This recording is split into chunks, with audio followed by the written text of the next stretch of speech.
presentes, voy a pararme para poder dar la clase, parece más cómodo y más cercano a todos ustedes. En primer lugar, quiero agradecerle a la asociación por la invitación el día de hoy. Creo que le doy el espalda a la mesa de honor, pero más fácil puede ser así. Y como dijeron, pueden hacerme todas las preguntas necesarias. Yo prefiero hacer la clase de forma participativa. Si de repente podemos ir conversando, reflexionando, entonces un tema como es el debido proceso, que tiene muchos temas de por medio, sobre todo con respecto a la Convención Americana, tiene muchas garantías que están dentro de ello, así que creo que mejor sería si vamos poco a poco discutiendo, conversando y desarrollando los temas. En primer lugar, quiero empezar más con una visión procesal. Yo soy procesalista de formación, no soy especialista en derechos humanos, pero me he metido el tema de estudiarlo porque creo que un procesalista tiene que tener tanto la visión constitucional, la visión de derechos humanos en general, de que quiere analizar bien el tema del debido proceso. En primer lugar, desde un punto de vista histórico, tenemos que ver cuál es el origen de ese término de debido proceso, el cual se encuentra principalmente en Inglaterra. Tenemos que remontarnos a la época medieval, donde se puede identificar una situación donde nace justamente para poder ser un límite a la arbitrariedad del poder. Nos encontramos en una época donde la monarquía absoluta, en la época del medioevo, no tenía respeto por los señores feudales ni tampoco por ninguna de las personas que eran parte de esas comunidades. Entonces lo que se busca con el debido proceso es empezar a tener ciertas garantías donde los juicios que se realicen no sean arbitrarios, donde haya ciertas pautas mínimas para que el poder no atente contra los derechos de las personas. Entonces en el año 1215 se establece la Magna Carta Libertatum, que luego evoluciona en 1854, la Carta Magna, donde se establece la idea del due process of law, ¿no? Que tiene prácticamente dos primeras garantías. Las que vamos a ver hoy día, que son muchísimas, empezó inicialmente con dos pequeñas garantías. Ser juzgado por los pares, o sea, ni siquiera había un juez, sino que los mismos ciudadanos se juzgaban entre ellos, y había un límite que es ser juzgado según la ley del país, donde ya no se basaba en la idea de que el monarca decidía quién tenía la razón o no, sino que se establecía una ley previa que da cierta seguridad a las personas. Aquí hay una cosa importante que es el término, ¿no? En nivel de la Corte Americana es el término de debido proceso, pero tenemos al mismo tiempo otro término que aparece, por ejemplo, en nuestra Constitución, que es el término de la tutela jurisdiccional. Incluso se habla del término de tutela jurisdiccional efectiva. Algunos tienen una noción de cuál es la diferencia. Si vemos la Constitución, nos dice que es un principio de la acción jurisdiccional, el debido proceso y la tutela jurisdiccional. Y por otro lado, el Código Procesal Constitucional lo complica más aún, porque nos habla de tutela procesal efectiva, que comprende el acceso a la justicia y el debido proceso. Por un lado tenemos la Constitución que nos habla prácticamente de dos derechos diferentes, y luego tenemos otro derecho, otra norma, como el Código Procesal Constitucional, que incluye el debido proceso dentro de la tutela procesal efectiva. ¿Alguno tiene una noción de cuál es la diferencia entre ambos conceptos?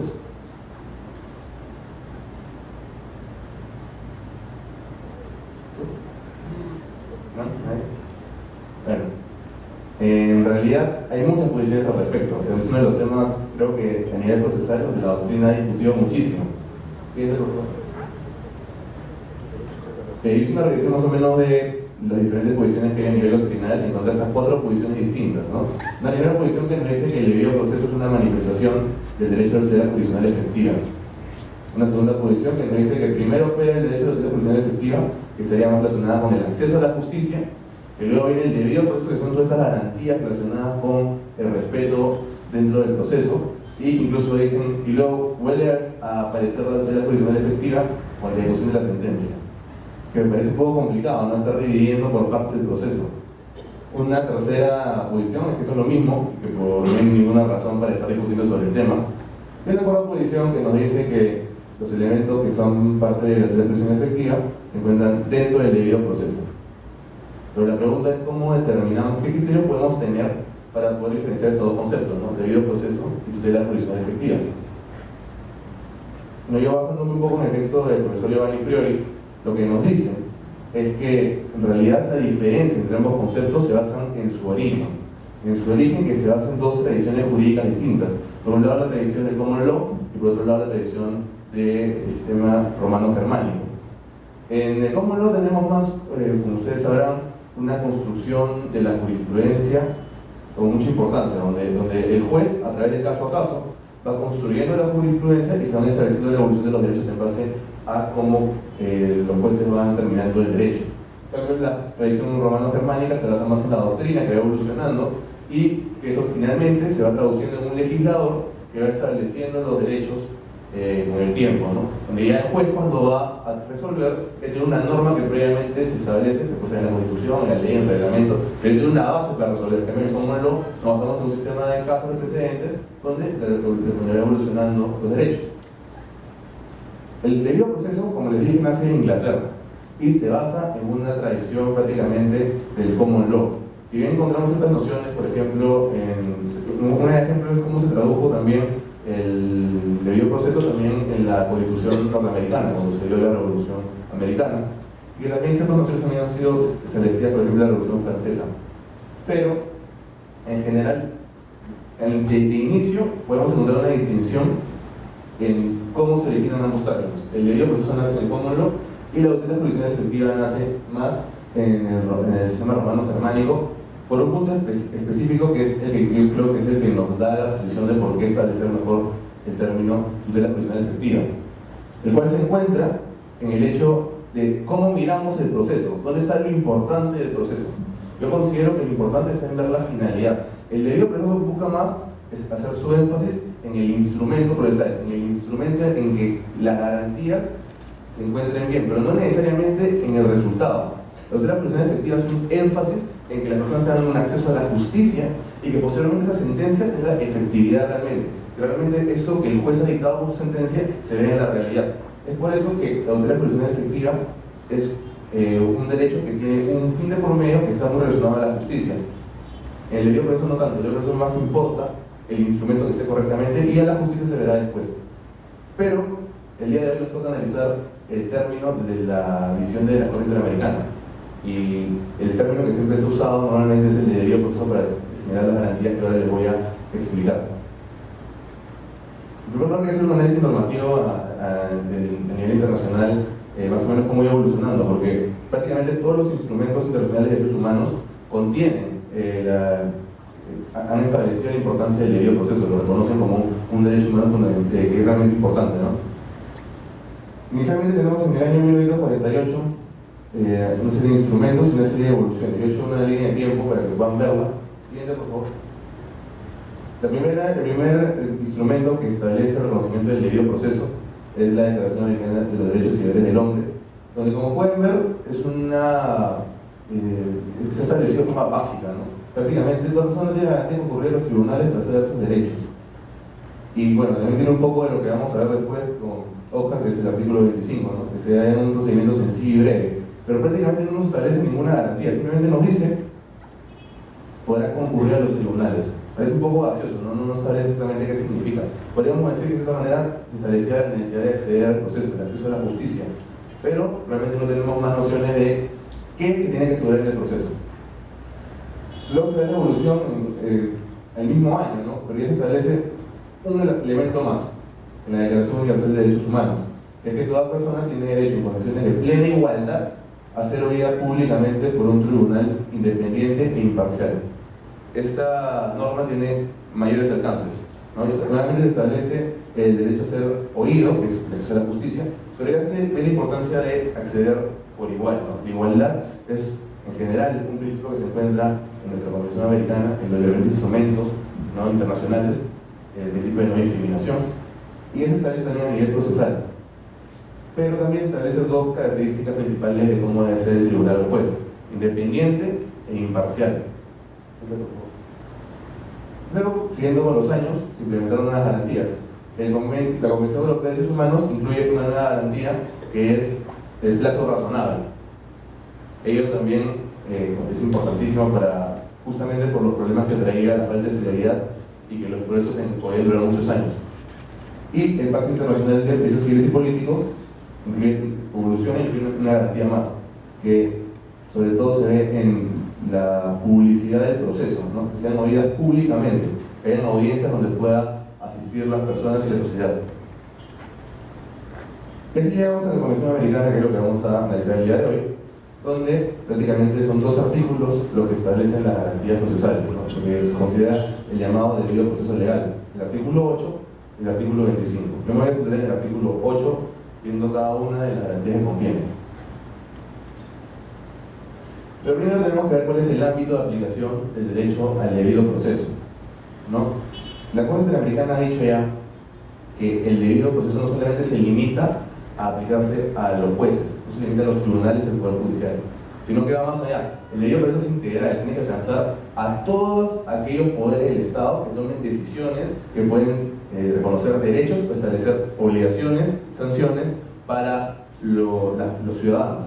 En ese sentido no se limita solamente al Poder Judicial, sino también alcanza al Poder Legislativo y al Poder Ejecutivo. Un claro ejemplo en la administración pública constantemente se toman decisiones sancionatorias, donde en los procedimientos administrativos tiene que estar siempre reconocido el debido proceso. De mismo modo, en el Poder Legislativo es evidente que, por ejemplo, cuando están las comisiones investigadoras, cuando hay un proceso parlamentario donde se establece una inhabilitación, donde se busca sancionar una acusación constitucional, todos ellos siempre tienen que respetar el debido proceso. No es que solamente los congresistas pueden hacer su procedimiento sin tomar en cuenta el respeto del derecho de defensa, el derecho a la prueba, cosas que vamos viendo más adelante. Pero lo que quiero que como idea que, primero que nada, es que el debido proceso se encuentra en todos los poderes y no debemos pensar que solamente se limita a los procesos judiciales, sino que va más allá. Ahora, en la parte judicial, hay personas que piensan que solamente el debido proceso se limita al proceso penal, pero tampoco es verdad. El debido proceso alcanza a todos los ámbitos del derecho, sea civil, sea constitucional, sea laboral, todo. Está en todas las ramas del derecho, por el hecho de que, si bien inicialmente buscaban establecerse garantías para que se evite arbitrariedad frente a los acusados, en realidad poco a poco podemos ver cómo los derechos se encuentran, los derechos fundamentales de los humanos se encuentran en general en todo proceso, ¿no? También puede ser situaciones de discriminación, situaciones de la calumnia, procesos civiles, ¿no? Donde hay por medio bienes jurídicos que necesitan también una protección judicial, ¿no? Por lo tanto, no hay que seguir solamente el proceso penal, el debido proceso, sino que alcanza en general a todas las ramas del derecho, a todos los procesos judiciales. En tercer lugar, el ámbito personal. Alcanza también a todas las personas sin distinción, y eso está claramente relacionado con el principio de igualdad, ¿no? En general, se aplica a todos los ciudadanos, así sean extranjeros, documentados o indocumentados. El hecho de que una persona extranjera también debe ser juzgada en nuestro país no conlleva que no debe respetarse su derecho al debido proceso. Ahora, hay una excepción importante que quiero destacar, que es el de los niños y niñas. Los niños y niñas son una población vulnerable, donde ya ha reconocido la Corte Interamericana la importancia de tener un tratamiento especial por cómo el proceso judicial puede tener efectos negativos sobre los niños y niñas. Se ha demostrado que las consecuencias psicológicas que puede tener un proceso en general pueden ser muy graves. Por lo tanto, se establece toda una serie de disposiciones jurisprudenciales para los jueces para generar que el proceso judicial en sí tome en cuenta que no se afecte de forma grave a los niños. Por ejemplo, es importante tomar en cuenta el tema de las audiencias. En las audiencias muchas veces, si un niño simplemente está de forma pública expuesto, puede ser que posteriormente, no sé, imaginemos, ¿no? Asesinó, el caso del niño que disparó en un colegio, ¿no? Imagínense que no hubiera la protección de su identidad, que todo el mundo supiera quién es. Para su futuro las consecuencias pueden ser muy graves. Hay que buscar ciertas medidas procesales que generen que el niño no se vea perjudicado a largo plazo. Como se toma el testimonio también es fundamental. No se puede tener una forma agresiva, no se le puede agravar por el hecho de que una persona en situación de vulnerabilidad y podría tener graves secuelas, ¿no? Lo que se busca es que los jueces estén preparados, que conozcan la convención del niño y que establezcan, que tengan cierta flexibilidad, cierta discrecionalidad para poder adaptar el proceso en base a los intereses superiores, del niño. Que no se establezcan procesos rígidos donde de repente cuando tenga al niño al frente del juez en la audiencia de pruebas y sea testigo, puede hacer que se muera de miedo, que llore, que se establezca una situación abusiva, ¿no?, de los abogados. La idea es que los niños y niñas en general tengan un régimen especial para los procesos. Ahora llegamos a nuestro artículo 8, que es el que vamos a analizar el día de hoy, en su inciso 1 se establece muchas garantías procesales. Así que yo voy a tratar el día de hoy de darles las pautas más importantes para poder entender los conceptos. Si alguien quiere profundizar en alguna de las pautas, en alguna de las garantías procesales que se establecen, pueden hacerme las preguntas al final. Voy a hacer un mapeo general y vamos estableciendo puntos importantes, ¿no? Se establece que toda persona tiene derecho a ser oída con las debidas garantías y dentro de un plazo razonable, por un juez o tribunal competente, independiente e imparcial, establecido con anterioridad por la ley en la situación de cualquier acusación penal formulada contra ella o para la determinación de sus derechos y obligaciones de orden civil, laboral, fiscal o de cualquier otro carácter. Bueno, lo último ya lo hemos visto, ¿no? Que en general se aplica a todas las ramas del derecho, a todos los procesos del debido proceso, ¿no? No es que se limite al proceso penal, pero vamos viendo una por una de las garantías. El derecho a ser oído.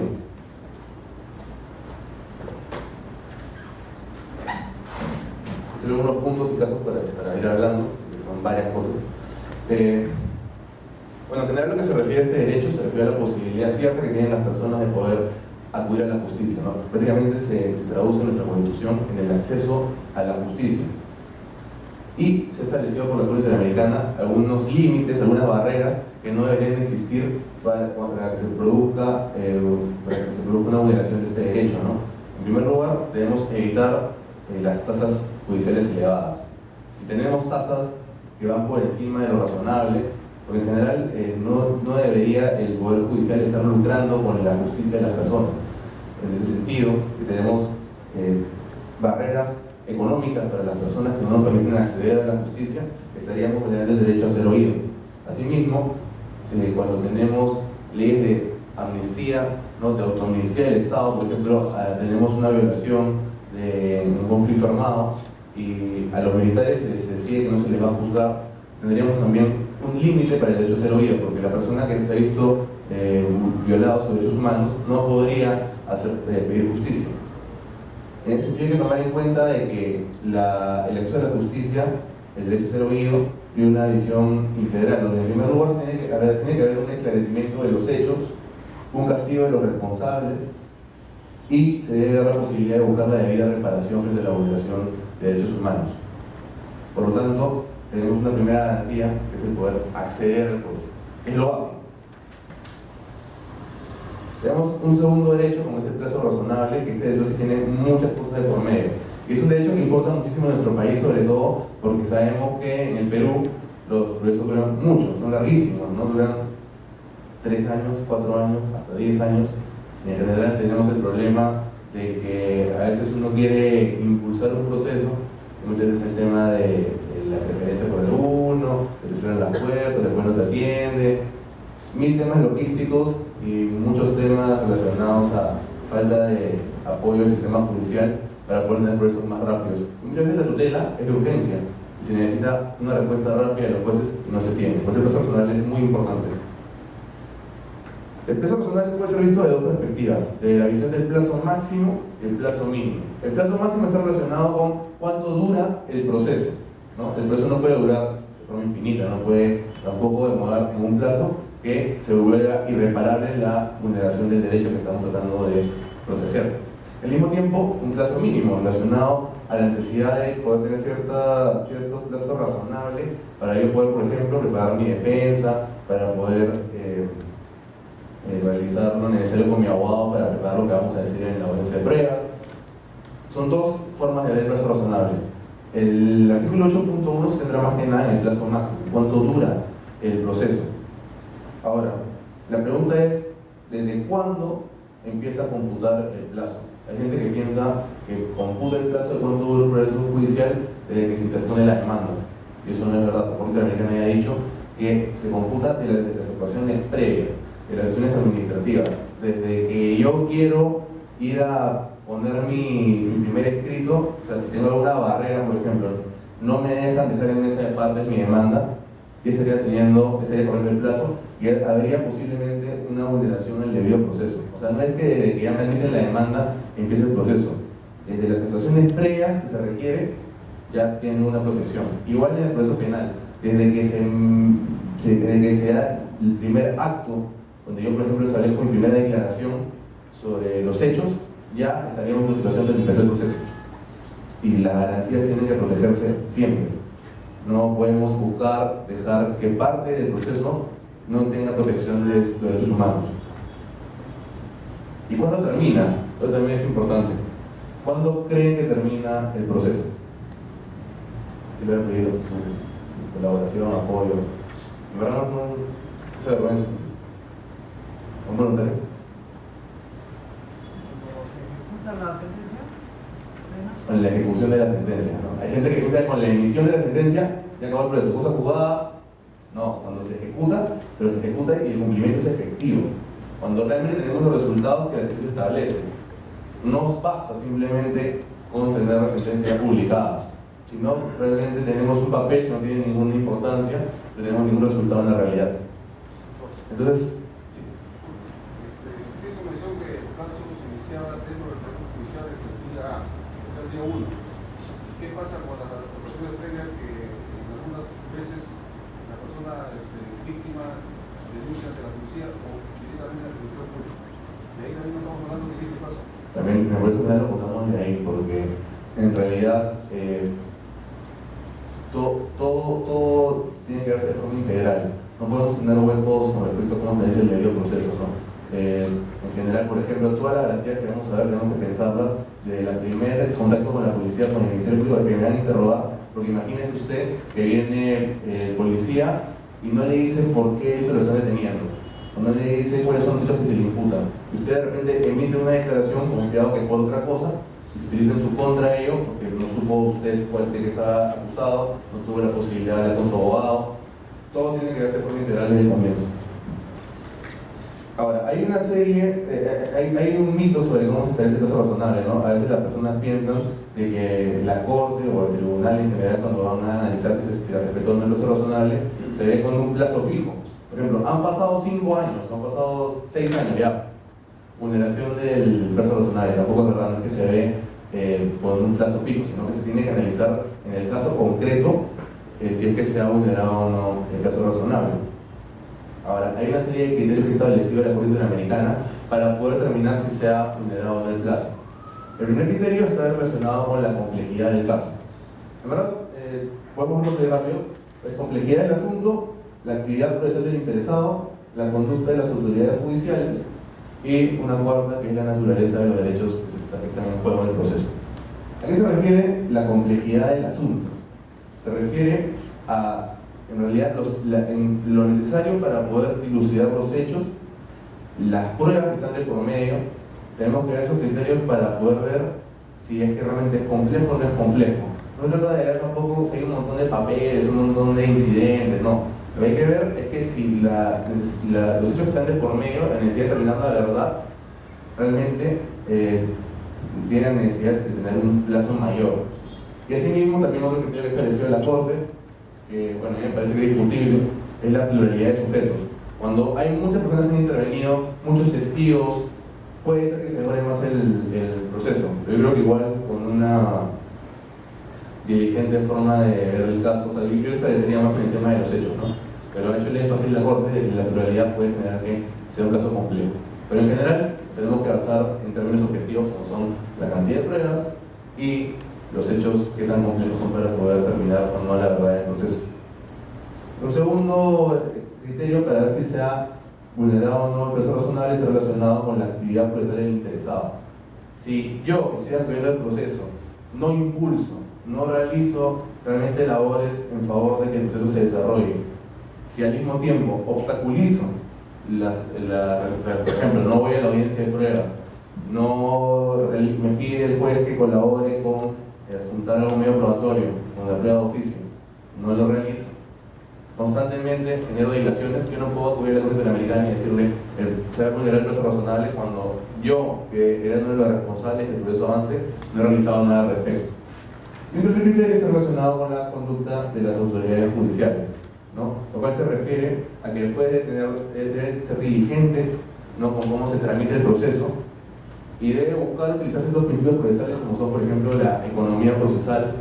No sé, por ejemplo, el tema de la acumulación, ¿no? Si tiene el juez varios procesos, si los puede juntar en uno, sería mucho más inteligente que estar tramitando 10 procesos sobre lo mismo al mismo tiempo, ¿no? el juez tiene ciertas habilidades, ciertos poderes judiciales que le permiten poder hacer que el proceso avance más rápido. El juez tiene la obligación de, si está en sus posibilidades, poder buscar la economía procesal, que el proceso avance lo mejor posible. Al mismo tiempo, también tiene que, por ejemplo, respetar el principio de preclusión, ¿no? Como ustedes saben, los procesos judiciales tienen etapas que cuando culminan, se cierran y ya no podemos regresar, salvo algunas excepciones como una prueba, ¿no? Pero en general, el principio es que tenemos etapas preclusivas y si el juez no lo respeta y constantemente no respeta cuál es el interprocesal, sino que se salta los pasos, regresa y no hay realmente un orden como está establecido por la norma, también se podría decir que no se ha cumplido con el respeto del preso razonable. Y lo último está relacionado con la naturaleza de los derechos en juego. Hay ciertos derechos que, por cómo se configuran, pueden exigir una mayor celeridad del proceso. Por ejemplo, los derechos fundamentales en el Perú, si tenemos un proceso de amparo, debería tratar de acabar el proceso en un plazo razonable, ¿no? De lo contrario, la vulneración podría ser irreparable. En ese sentido, también podemos ver en base a los derechos la necesidad de que se acelere el proceso. Luego tenemos ciertas garantías que están establecidas directamente con el juez. ¿Cómo tiene que ser el juez? Son 3. En realidad 4, pero yo creo que en realidad pueden serse como 3, ¿no? Derecho juez competente, imparcial e independiente. Yo creo que dicen establecido previamente por ley. Yo creo que ese acuerdo se puede relacionar mucho con el derecho juez competente, pero vamos en orden como lo establecido la Corte Interamericana. Un derecho juez competente, en nuestro país se traduce en la garantía del juez natural, que sea un juez que ha sido establecido previamente por ciertas reglas de la competencia, como son la materia, el territorio. Si nosotros vamos al Código Procesal Civil, al Código Constitucional, o el Código, te establece quién es el juez que tiene que resolver tu proceso. Si no, te atribuyen el juez que corresponde según la competencia, tendríamos aquí una vulneración del debido proceso, ¿no? Ya está preestablecido previamente por la ley cuál es el juez que corresponde que vea tu caso, porque si estamos en un caso laboral, no te van a mandar un juez civil. Si estamos en Trujillo, no te van a mandar con un juez en Loreto, ¿no? Hay ciertas normas preestablecidas con la ley que nos dicen quién es el juez que no corresponde, y sería arbitrario que nos manden a un juez que no está establecido por la ley. En general, hay 2 prohibiciones que establece el juez competente. En primer lugar, no se pueden generar fueros personales, no que se puede generar un juez específico para que vea tu caso, sino que ya la ley previamente estableció quién es. Y aquí tenemos la discusión sobre la justicia militar, ¿no? Por ejemplo, imaginemos que tenemos un caso civil y nos mandan a la justicia militar para que resuelva el caso. ¿Sería competente en ese caso la justicia militar? La justicia militar es excepcional y se limita solamente a aquellos casos que están relacionados con lo que le compete. Temas de sus funcionarios públicos, de sus funcionarios militares y cómo tienen responsabilidad en el ejercicio de la función. Pero no se puede meter en la justicia militar a ver temas civiles. Eso iría contra la competencia, el derecho a un juez competente. Y asimismo, tampoco se puede haber una alteración de la competencia de la ley que te diría que correspondía que intervenga, ¿no? Está prohibida la alteración de la competencia y de manera que el juez, como hemos dicho. ¿Siguiente, por favor? Después tenemos el derecho a un juez independiente. Hay que diferenciarlo del juez imparcial. ¿Cuál creen ustedes, antes que lo desarrollemos, que sería la diferencia entre un juez independiente y un juez imparcial? Pues lo mismo.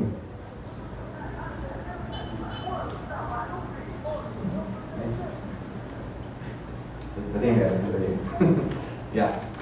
Juez independiente.